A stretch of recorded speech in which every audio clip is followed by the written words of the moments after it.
자, 여러분들 우리의 인생을 만들어 가는데 여러 가지 재료가 있어요. 그죠? 여러분들의 커리어도 있을 것이고 여러분들의 배경도 있을 것이고. 그런데 제가 생각을 할 때 우리의 인생을 빚어가는 데 있어서 정말로 중요한 재료가 한 가지 꼽자라고 한다면 저는 이거라고 생각을 합니다.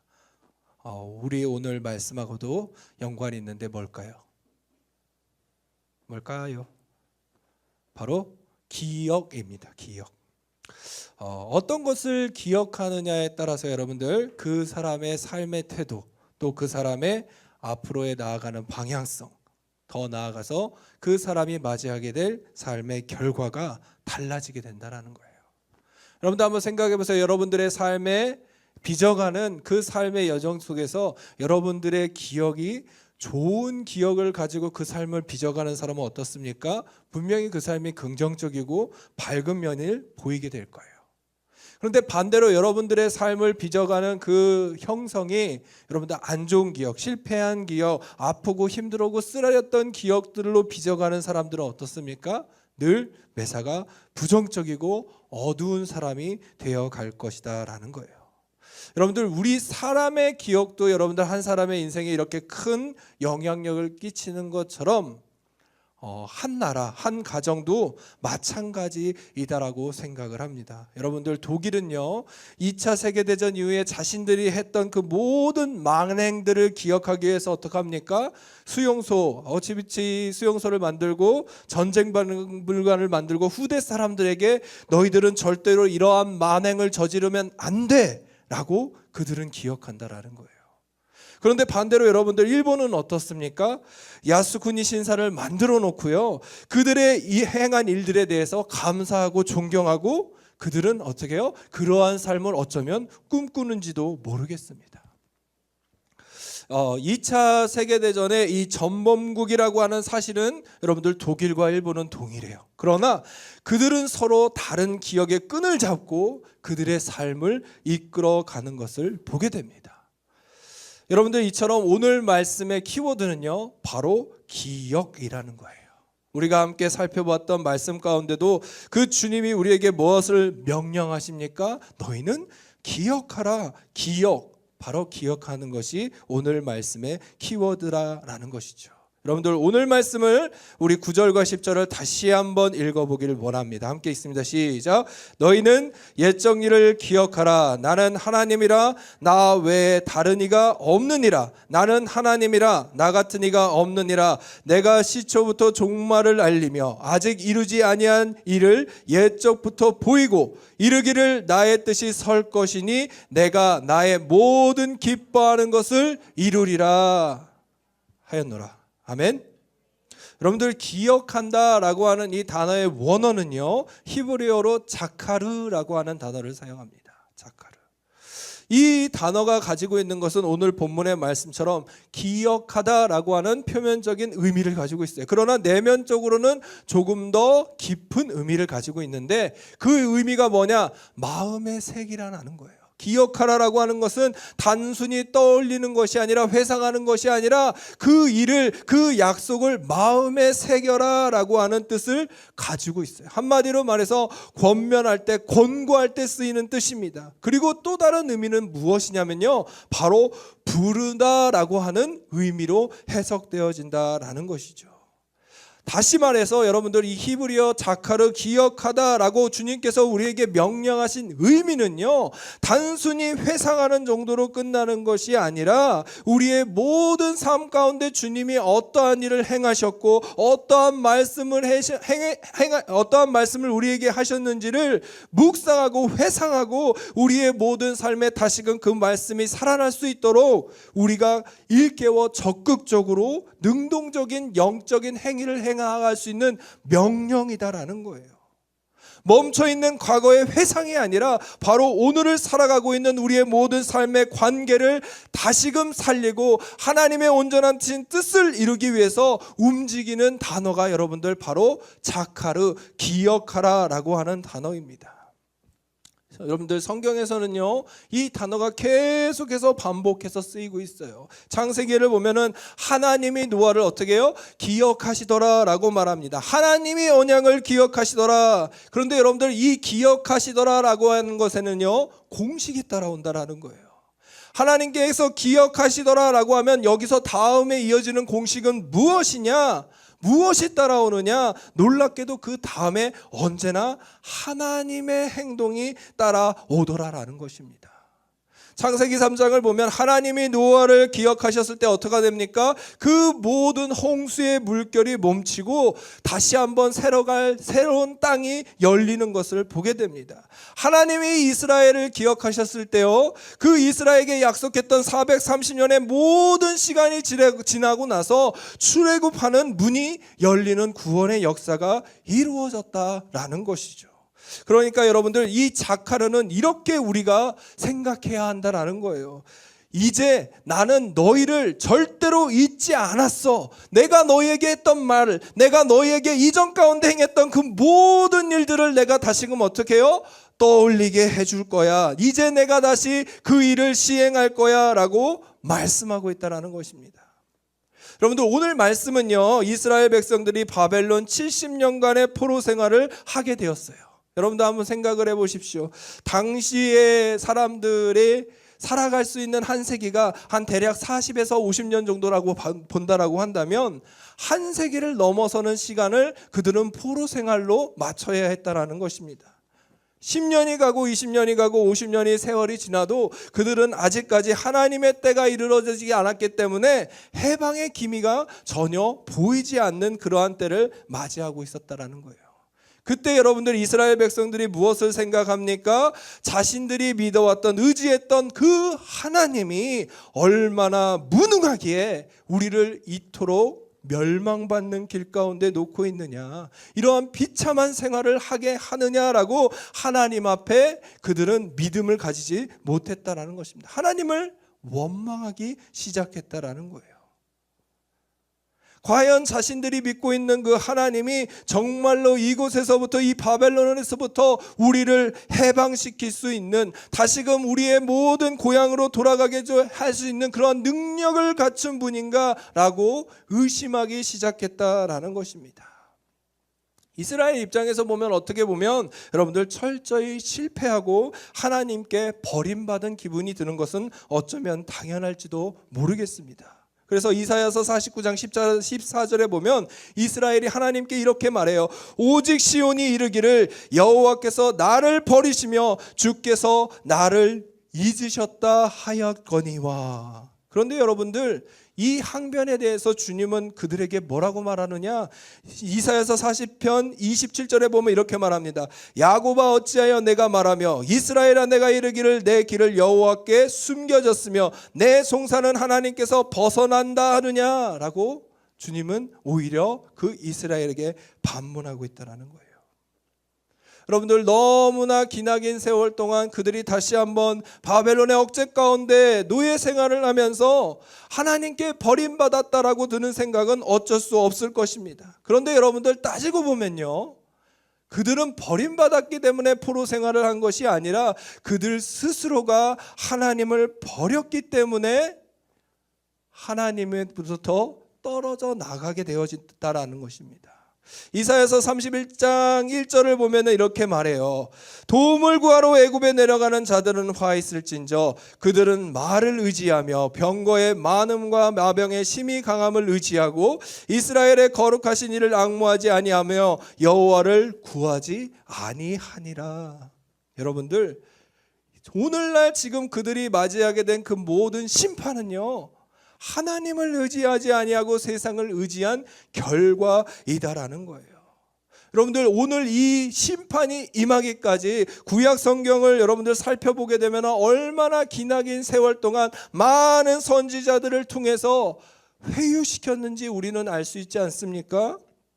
에레미야서 25장 3절에 보면은요, 그 에레미야가 주님으로부터 부름받았을 때 당시가요 유다 왕 요시와 13년, 약 기원전 627년입니다. 그때로부터 여호와김 4년 기원전 605년까지 그 바벨론의 1차 침공 포로 시기가 있기까지요, 무려 23년 동안 하나님은요 마지막 회유를 하기까지 그들을 어떻게 해요? 권면하셨다라는 거예요. 구약에 기록되어져 있는 수많은 엘리야, 엘리사, 요나, 호세아, 아모스, 이사야 등 미가 같은 선지자를 통해서 수십 년에서 혹은 한 세기, 100년에 이르기까지, 100년 이상의 시간에 이르기까지 하나님은 그들을 계속해서 어떻게 해요? 회유하셨다라는 것입니다. 그런데 지금 그들이 뭐라고 하나님을 원망하고 있다고요? 하나님이 우리를 버리지 않아야 하셨습니까? 그래서 우리가 이렇게 포로 생활하고 있는 것 이제 않습니까? 라고 하나님께 항변하고 있다라는 거예요. 여러분들, 근데 정말 놀라운 사실이 있습니다. 그것은 무엇입니까? 하나님은요 하나님의 말씀대로 그들에게 심판을 임하게 하셨어요. 그런데 그 불순종한 이스라엘에게 하나님의 심판만 맛보게 한 것이 아니라 하나님의 방법으로 하나님께서 지금 어떻게 해요? 그들 가운데 함께 하고 있다라는 것입니다. 아니, 내 삶이 지금 너무나 힘들고 어려운데 하나님이 함께 하신다라고 하는 그 증거를 어떻게 얻을 수 있나요? 그걸 어떻게 할 수 있나요? 어떻게 할 수 있죠? 말씀하고 계시잖아요. 그들 가운데 여전히 주님은 어떻게 해요? 기억하라라고 하면서 그들에게 말씀하고 계시는 그 주님을 우리는 믿음의 눈으로 바라볼 수 있어야 한다라는 것입니다. 여러분들, 오늘 우리가 살아가는 이 삶도 어쩌면 마찬가지이지 않습니까? 나는 하나님을 믿는다라고 말하면서도 여전히 우리의 삶은 잘 풀리지 않아요. 뭔가에 어려움이 있습니다. 남들은 정말 잘 나가고 있는 것 같은데 내 삶은 왜 언제나 늘 이 모양 이 꼴하시지?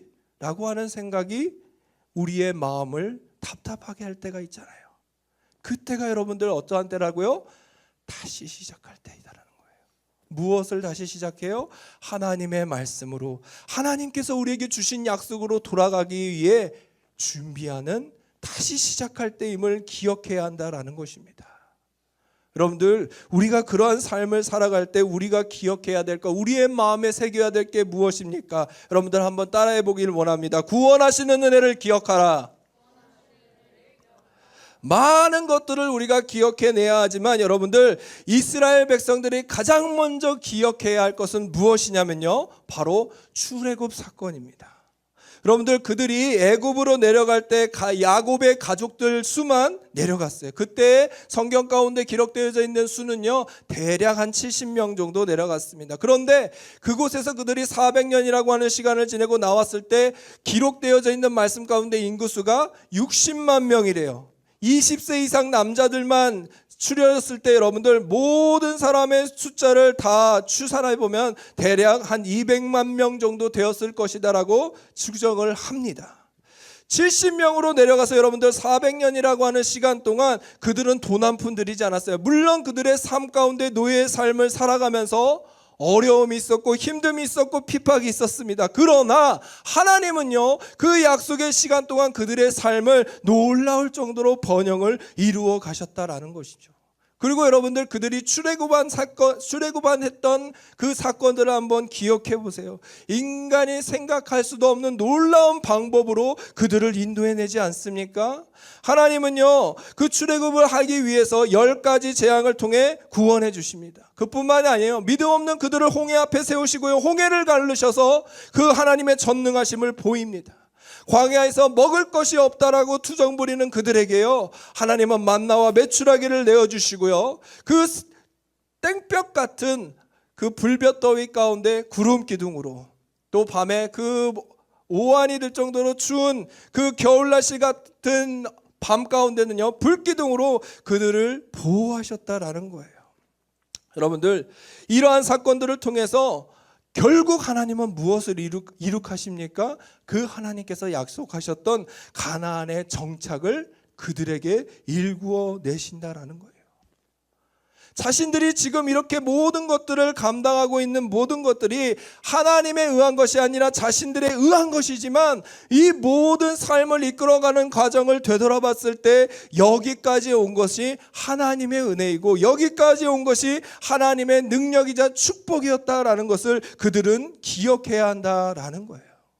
그런데 여러분들 솔직히 우리 역시도 그 하나님의 은혜가 있다라고 말하는 우리 역시도 때로는 그 하나님을 마음에 두고 살아가지를 못해요.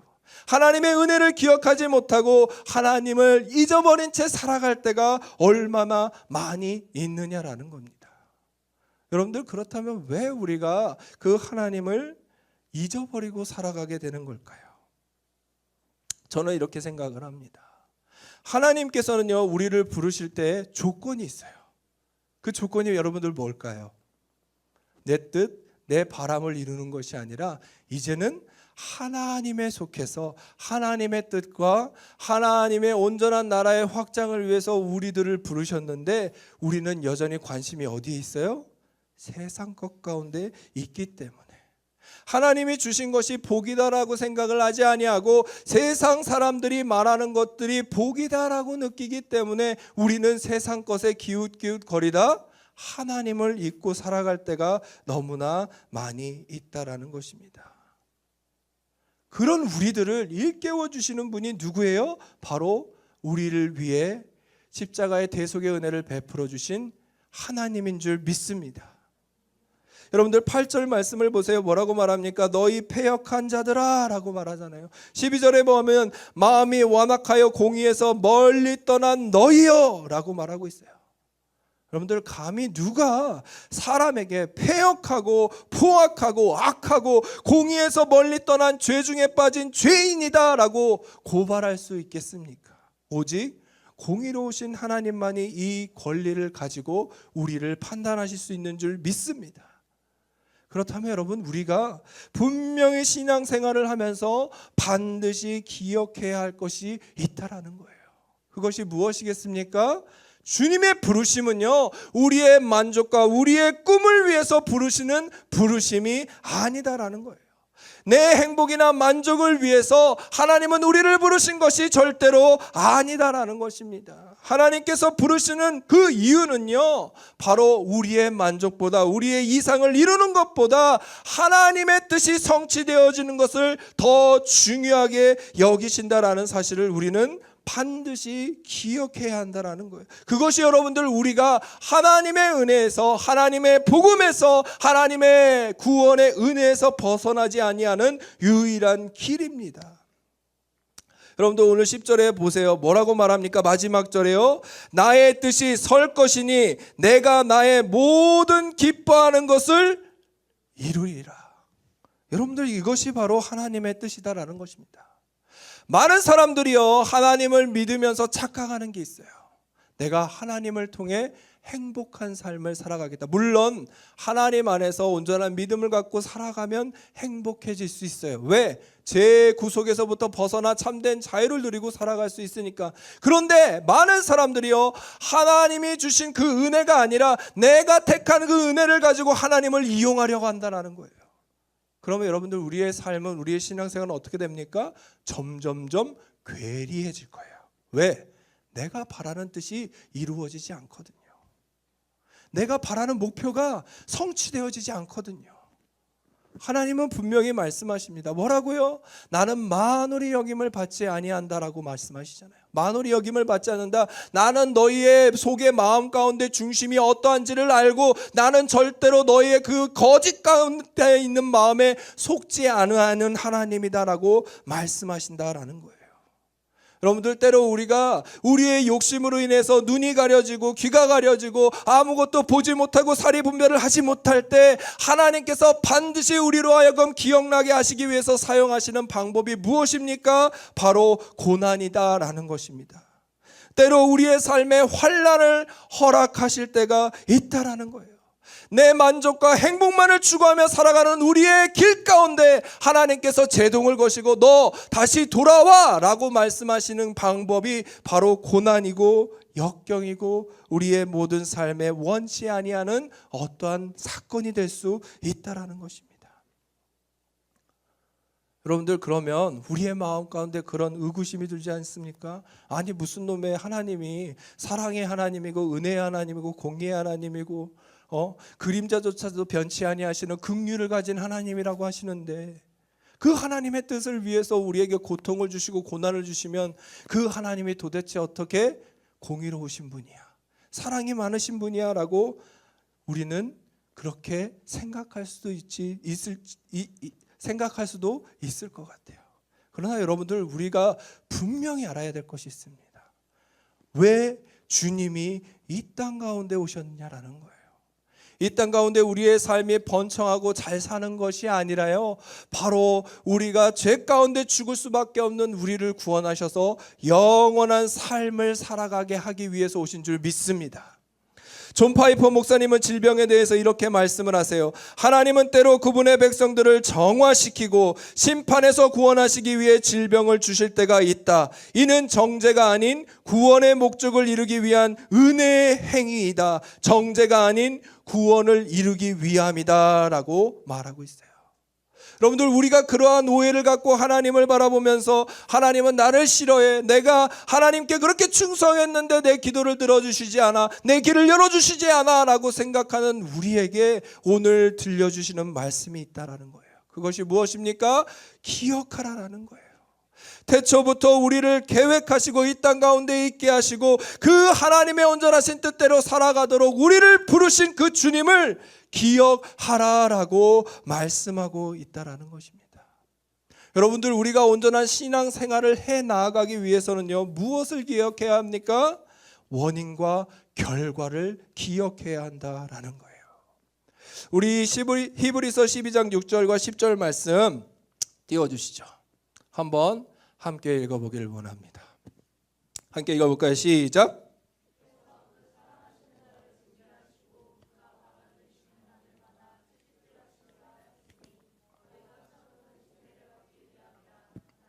아들과 같이 너희를 대우하시나니 어찌 아버지가 징계하지 않은 아들이 있으리요. 계속 있습니다. 징계는 다 받은 것이거늘 너희에게 없으면 사생자여 친아들이 아니니라. 또 우리 육신의 아버지가 우리를 징계하여 또 공경하거든 하물며 모든 영의 아버지께 더욱 복종하며 살지 않겠느냐. 10절입니다.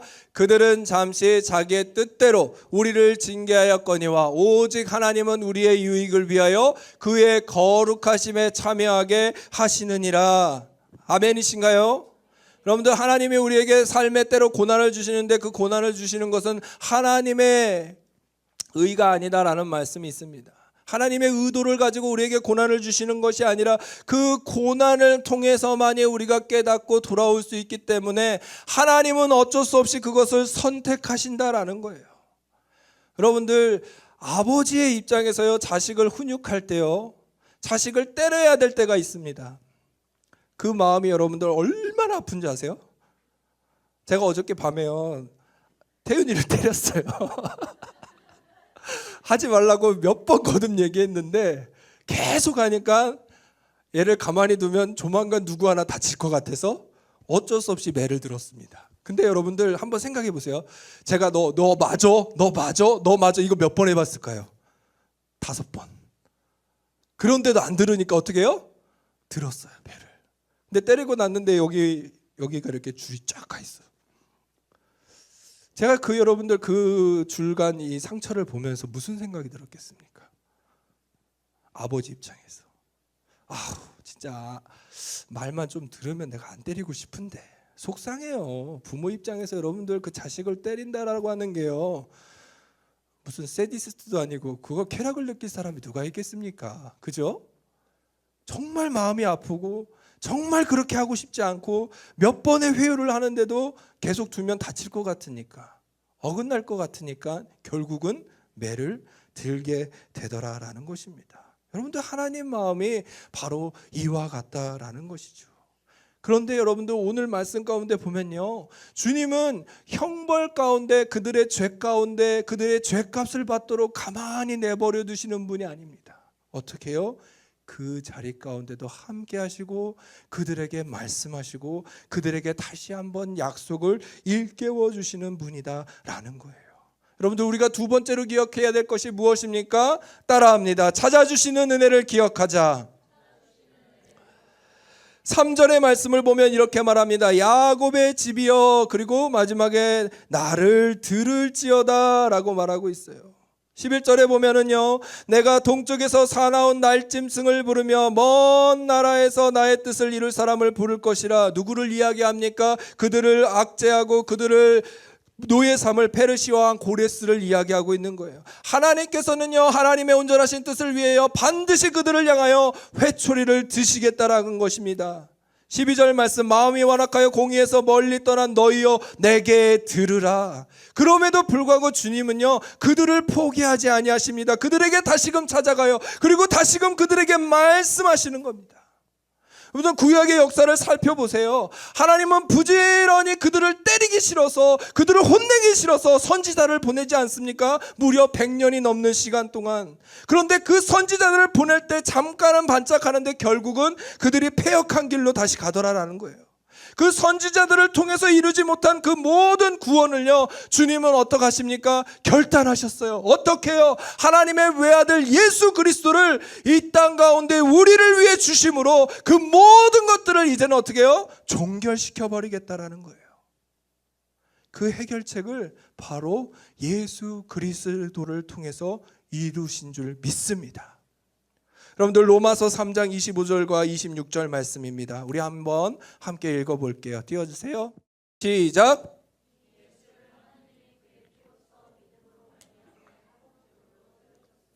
이는 하나님께서 길이 참으시는 중에 전에 지은 죄를 간과하심으로 자기의 의로우심을 나타내려 하심이니 곧 이때에 자기의 의로우심을 나타내사 자기도 의로우시며 또한 예수 믿는 자를 의롭다 하려 하심이라. 아멘. 여러분들, 여기 보면은 25절에 죄를 간과하심으로 라고 말씀하고 있잖아요. 이 간과했다라고 하는 말의 의미가 무엇입니까? 감추고 드러내지 않았다라는 거예요. 왜? 우리가 아무리 죄를 짓고 하나님 앞에 용서해 주세요라고 형벌을 내리고 그러면 어떻게 해요? 다시 돌아가더라라는 거예요. 그래서 하나님께서는 우리가 주님이 이 땅 가운데 오시고 십자가의 구속의 은혜를 베푸시는 그 모든 죄들을 어떻게 해요? 일단은 덮어두시겠다라는 거예요. 근데 여러분들, 자기의 의로움을 나타내려고 어떠한 방법을 선택하셨다? 자기의 의로움을 나타내서 자기도 의로우시며 또한 예수를 믿는 자도 의롭게 하시기 위해서 주님을 십자가에 못 박혀 죽으시고 우리의 모든 죄가 다 도말되었다라고 하는 것을 선포하심으로 그 의롭다함을 이루었다라는 것입니다. 그 일을 행하신 주님만이 아니라 그것을 믿는 자들로 다 모두 동일한 은혜를 허락해 주셨다라는 거예요. 여러분들, 우리의 모든 삶에 있어서 여러분들, 하나님은요, 완악하고 패역할지라도 우리를 절대로 떠나버리시는 분이 아니다라는 사실을 기억할 수 있기를 간절히 소망합니다. 우리에게 너희들이 지은 죄니까 너희들이 감당해 라고 말하면서 우리를 방치해 두시는 분이 우리가 믿는 하나님이 절대로 아니다라는 거예요. 여러분들, 사단은 끊임없이 우리를 공격합니다. 우리의 믿음을 흔들어요. 어떻게 해요? 너 봐봐, 하나님 그딴 식으로 믿으니까, 그따구로 믿으니까 하나님이 너에게 뭘 해주시디? 너 버림받았어 라고 말이죠. 사단은 끊임없이 하나님의 사랑을 이간질합니다. 그 영원한 사랑, 끝까지 우리와 함께 해주시겠다라고 약속하신 그 하나님의 약속을 믿지 못하고 바라보지 못하고 듣지 못하게 늘 끊임없이 해방한다라는 거예요. 여러분들, 우리의 그런 삶 가운데 우리에게 주시는 하나님의 말씀에 귀를 기울이시길 간절히 소망합니다. 주님은 그러할지라도 우리에게 말씀해 주시는 거예요. 우리를 찾아와 주시고 다시 한번 도닥여 주시는 거예요. 너 기억해. 내가 너희에게 했던 약속을 기억해. 내가 너희에게 했던 말씀을 기억해. 그 놀라운 주님의 은혜가 오늘 우리에게도 동일하게 주어진 줄 믿습니다. 여러분들, 그것이 바로 우리가 바라보고 있는 십자가의 구속의 은혜인 줄 믿습니다. 사랑하는 우리 청년 여러분들, 여러분들의 삶이 참 녹록지 아니하는 때에 청년의 시기를 보내고 있다는 것을 너무나 잘 알고 있습니다. 너무나 힘든 경기 속에서, 또 어쩌면 다가오는 지구의 기후의 위기 속에서 우리의 삶은 어쩌면 더 사나워지고 더 어려운 환경 가운데 놓일지도 모르겠습니다. 아무리 기도해도 응답되지 아니하는 우리의 모든 삶의 현실 속에서 어쩌면 주님의 사랑과 은혜가, 또 어쩌면 주님의 그 전능하신 능력이 어느덧 우리의 마음 가운데 의심되어지고 있지 않나라는 생각도 듭니다. 그러나 여러분들, 그렇다면, 그러한 마음이 있다면, 그러한 상황 가운데 있다면 오늘 주님께서 우리에게 주시는 그 말씀을 떠올리시기 바랍니다. 기억해야 한다라는 거예요. 하나님의 말씀을, 하나님의 약속을 다시금 기억해요. 그 모든 실패의 자리에서 일어나는 저와 여러분들이 될 수 있기를 간절히 소망합니다. 그래서 우리의 삶이 어떠하든지 우리와 함께 하시고 우리와 끝까지 우리를 지키시겠다라고 약속하신 그 주님의 약속을 믿고, 여러분들, 우리의 오늘의 신앙의 여정 가운데 바로 오늘이 그 말씀이 기억되어져서 하나님이 내 모든 삶 가운데 찾아오시고 우리의 모든 어려움 가운데 역전시키시는 그 주님이 우리의 삶을 이끌어 가시고 동행하는 그 놀라운 소망의 축복이 저와 여러분들에게 충만히 이어지기를 간절히 소망합니다. 그래서 먼 훗날 여러분들의 삶 가운데 그 은혜가 증거되어지고 주님이 영광받는 그 놀라운 날이 우리의 삶 가운데, 우리의 미래 가운데 더 충만히 이루어지기를 간절히 주님의 이름으로 축원합니다.